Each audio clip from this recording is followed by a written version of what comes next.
States, in California, as well as in the United States. We're going closer and closer to personalizing education. So the idea is, what do you think personalizing education means? So actually, who would like to answer that question? What is personalizing education to you? Maybe to find a new or specific way to give knowledge people need in this particular moment of time. Okay, great. I like that. So a new or specific way to give knowledge, and I like that you said to give it, because to me that implies that you're like, here, I'm sharing with you, but not necessarily like, here, I'm pounding this into your head. Yeah. Okay. Any other ideas about personalizing education? We can improve ourselves. Okay. All right. Absolutely. So we can focus on the specific needs that we have that we need to improve about ourselves. Say, for example, study methods or study skills, and improve those. Okay, yeah? And we have to meet the needs of the students, educational needs, first of all, and also to maybe to customize our schedule to the needs,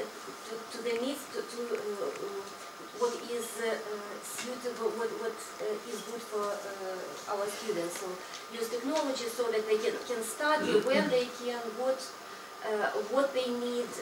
Acquire knowledge. Yes. So that they can work individually when it's suitable for them, when they can do it. Okay, that's actually a nice transition to the next slide, which is how do we do this? And what you've said is a combination of independent or autonomous learning that some of us have learned about previously, quite a few times, as well as basic needs assessment that the schools would give out in terms of curriculum. So with the needs assessment, you're not only asking the Ministry of Education, but you're also asking the students what they feel their needs are, you know, where they feel that they are strong or weak. And you're also asking the parents of the students, because parents are frequently very aware of what their children are going through, and so they would know, my son or my daughter is not so good at these specific study skills. I would like those to be also taught in school in addition to what I'm doing at home.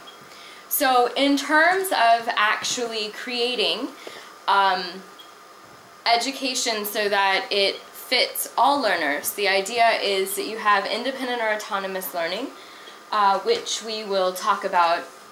Task-based learning. What's task-based learning? Who can tell me? When students solve a task, and by solving that task, they learn the language. Yes. So it's not about rules or something. They are performing a task which is meaningful, contextual. Good, yeah.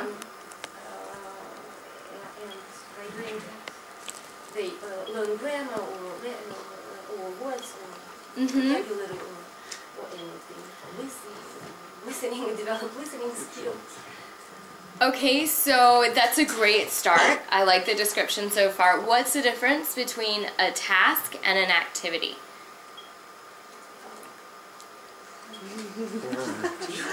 I'm going to flip back in your notes to when we talked about that.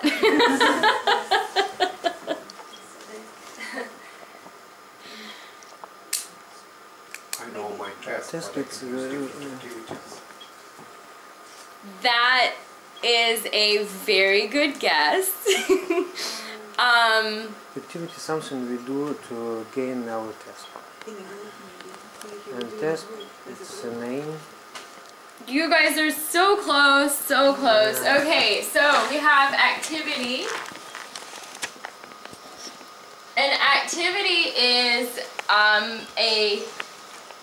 I guess, just the basic work in class that fosters, I'm going to say LL for language learning. Okay, activities can be done individually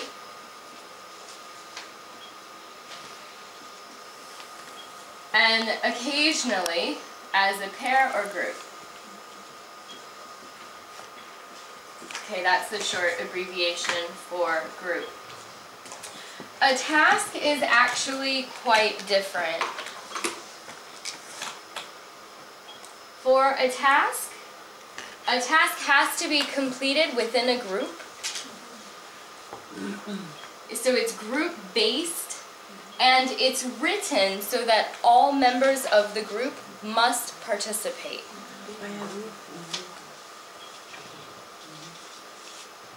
This is short for members.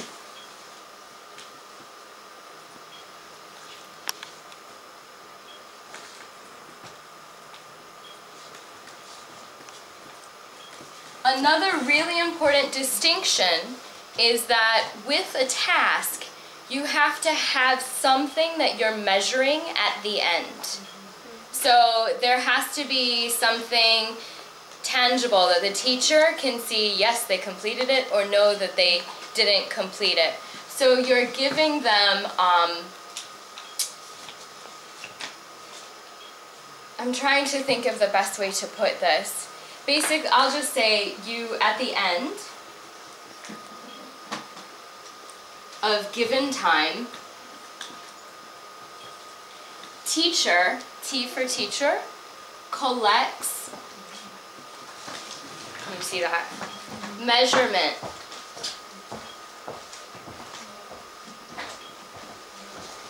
of task. So the last time we talked about task, we had the example, an advice column. And the students had to write down the completion of their task was that the teacher collected a piece of paper that had the main ideas for the advice column they were going to write. Versus an activity where you could be talking about an advice column, but the teacher doesn't necessarily collect something at the end. And if you're just talking about the advice column, not everyone necessarily is forced to participate. But in a task, when we have the advice column, we would have specific roles. So one person may represent a journalist. Another person may represent an NGO worker. Another person may represent an environmental activist, if we were talking about oil spills in the ocean. And all those, they would each give the perspective of that character or role in order to complete the task. Similar to a role play, except for you're not necessarily having them present what they're talking about. They're like memorizing the information and giving the information. But you're right, it is very similar to a role play, except for there's no performance aspect outside of the task itself, being engaged in the task itself. Is that clear? Mm-hmm. Any questions? Any area that I could help you to understand more? No? Okay, if there are any questions, feel free to ask. I'm sure other people also have the same questions. So that's task-based learning, and with task-based learning, because it's specific and because it's meaning-based, that's another thing I forgot to add up here. This is meaning-based.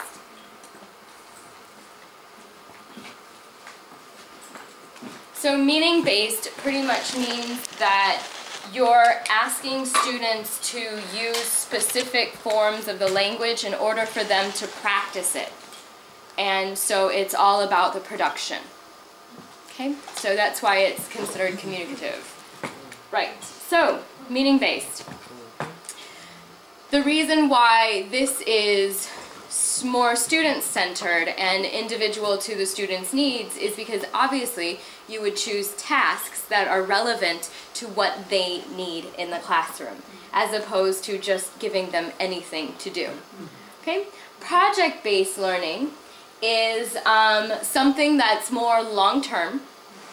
Similarly to a task, you have group work,